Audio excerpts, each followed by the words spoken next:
ശാന്തമായി തിരമാലകൾ അലയടിക്കുന്ന തയ്യൽ കടപ്പുറം ഒരു പിഞ്ചുബാലന്റെ നിലവിളിയാൽ നടുങ്ങിയത് 2020 ഫെബ്രുവരി 17-നായിരുന്നു.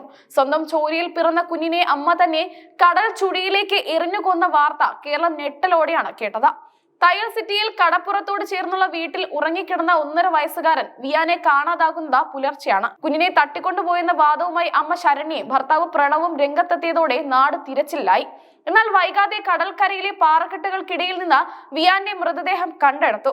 ഇതോടെ അന്വേഷണം വീട്ടുകാർക്ക് നേരെ തിരിഞ്ഞു. പ്രണവും ശരണ്യയും തമ്മിലുള്ള അസ്വാരസ്യങ്ങളാണ് കുഞ്ഞിന്റെ തിരോധാനത്തിന് പിന്നിലെന്ന് പോലീസ് സംശയിച്ചു. തുടക്കത്തിൽ ഭർത്താവ് പ്രണവിനെതിരെയായിരുന്നു ശരണ്യയുടെ മൊഴി. തന്നെയും കുഞ്ഞിനെയും നോക്കാത്ത പ്രണവ് അച്ഛൻ വീട്ടിലില്ലാത്ത തക്കം നോക്കി വന്ന് കുഞ്ഞിനെ കൊലപ്പെടുത്തിയതാണെന്ന് ശരണ്യ പോലീസിനോട് തറപ്പിച്ചു പറഞ്ഞു. എന്നാൽ ചോദ്യം ചെയ്യലിനിടെ ശരണ്യയുടെ ഫോണിലേക്ക് തുടർച്ചയായി വന്ന 17 മിസ്ഡ് കോളുകൾ കേസ് അന്വേഷണത്തിൽ നിർണായക വഴിത്തിരിവായി.